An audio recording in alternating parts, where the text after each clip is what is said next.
Daily. Taste the Daily.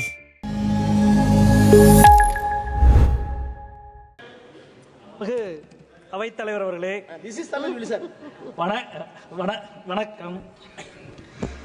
எனக்கு முன்னால் குறுக்கீடு செய்து பேசிய மாண்புமிகு அமைச்சர் அவர்கள் ஹிந்தியை எதிர்த்தால் அது இந்தியாவை எதிர்ப்பது என்று அவர் கூறினார். இந்தி திணிப்பை எதிர்த்தால்தான் அது இந்தியாவை பலப்படுத்துவது என்பதை அமைச்சருக்கு அடிக்கோடிட்டு காட்ட விரும்புகிறேன். இந்தியா ஹிந்தியா அல்ல, எல்லா மொழிகளினுடைய சமத்துவத்தில் தான் இந்தியா நிற்கிறது. காசி தமிழ் சங்கத்திற்கு கொடுக்கிற முக்கியத்துவத்தை கல்விக்கு காசு கொடுங்கள் என்று கேட்டால் அது புரியாத உங்களுக்கு எந்த தாய்மொழியின் அருமையும் புரிய போவதில்லை, கல்வியின் அருமையும் புரிய போவதில்லை. கூட்டாட்சியின் மீதான தாக்குதல் தான் நவபாசிசத்தினுடைய கூறு. நீங்கள் கொடுத்த அறிக்கையிலிருந்து சொல்லுகிறோம். நிதி ஆயோக்கினுடைய அறிக்கை வறுமை ஒழிப்பு திட்டத்தில் முன்மாதிரியாக இருக்கிற முதல் மாநிலம் தமிழ்நாடு என்று சொல்கிறது. உங்களது பொருளாதார அறிக்கையில் மனித வளத்தை பெருக்குவதில் முதல் இடத்தில் இருக்கும் மாநிலம் தமிழ்நாடு என்று சொல்கிறது. நீங்கள் கொடுத்திருக்கிற அறிக்கையில் டெக்ஸ்டைல் ஏற்றுமதியில் முதல் இடத்தில் இருக்கும் மாநிலம் தமிழ்நாடு என்று சொல்லுகிறது. உயர்கல்வி துவங்கி பொது சுகாதாரம் வரை தமிழ்நாடு முதலிடத்தில் இருக்கிறது. ஆனால் நாங்கள் கொடுக்கிற ₹1 வரிக்கு நீங்கள் திருப்பி கொடுப்பது வெறும் 29 பைசா மட்டுமே என்பது எவ்வளவு அவலமானது. ஆனால் பீகார் செலுத்துகிற ₹1 வரிக்கு ₹7 திருப்பி கொடுக்கிறீர்கள்.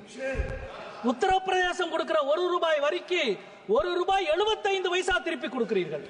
இப்படி திருப்பி கொடுக்கிற எங்கள் உரிமையை கேட்டால் நீங்கள் எங்கள் மீது அபாண்டமாக பழி சுமத்துகிறீர்கள். நிதியில், கல்வியில், ஆட்சி நிர்வாகத்தில் என எல்லா முனைகளிலும் கூட்டாட்சியை தாக்குகிறீர்கள்.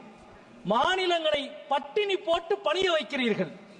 பட்டினி போட்டு பணிய வைக்கிற உங்களது அதிகாரத்திற்கு எதிராக நிமிர்ந்து நிற்பவர்களை நாகரீகம் அற்றவர்கள் என்று நீங்கள் சொல்கிறீர்கள். நீங்கள் பயன்படுத்திய வார்த்தையை நீங்களே திரும்பி பெறுகிறீர்கள் என்றால் எவ்வளவு நாகரீகமற்ற ஒரு வார்த்தையை நீங்கள் பயன்படுத்தினீர்கள் என்பதை இப்பொழுதாவது நீங்கள் உணர்கிறீர்களா என்று நாங்கள் கேட்கிறோம். அதே போல நீங்கள் திரும்பி பெற்ற வார்த்தைக்கு பின்பும் தமிழ்நாட்டில் இருக்கிற ஒரு ஒன்றிய அமைச்சர் உங்களது பேச்சை ஆதரிக்கிறார் என்றால் இதுதான் நாகரீகமா என்று நாங்கள் கேட்க நினைக்கிறோம். கல்வி அமைச்சகத்தின் கீழே வருகிற ஐஐடியினுடைய இயக்குனர் மாட்டு மூத்திரம் குடிக்க சொல்கிறார். அது நாகரீகமா என்று கேட்க உங்களால் முடியவில்லை. கல்விக்கு காசு கொடுங்கள் என்று கேட்டால் எங்களை பார்த்து நாகரீகமாக என்று நீங்கள் எங்களை கேட்கிறீர்கள். அதே போல இந்தியர்களை கைவிலங்கிட்டு அனுப்பி வைத்தது அமெரிக்கா. அதன் மீது கோபம் வரவில்லை.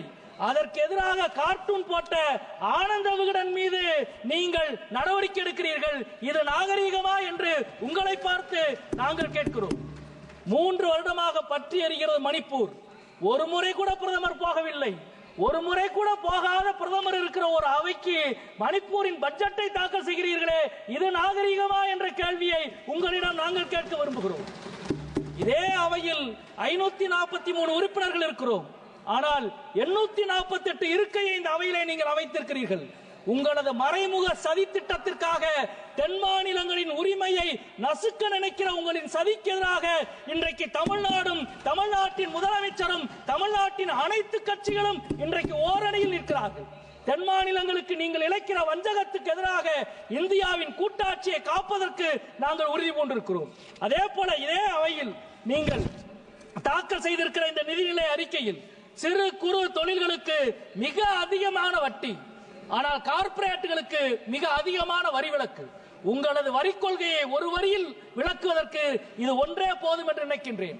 அதே போல நரேகா, கடந்த 3 மாதமாக நரேகாவுக்கு கொடுக்க வேண்டிய தொகையை ஒன்றிய அரசு விடுவிக்க மறுக்கிறது.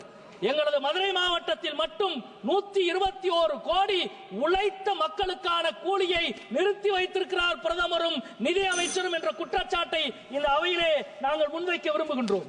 அதே போல இன்றைக்கு மும்மொழி கொள்கையை கடைபிடித்தால்தான் தமிழ்நாட்டுக்கு கொடுக்க வேண்டிய, கல்வித்துறைக்கு கொடுக்க வேண்டிய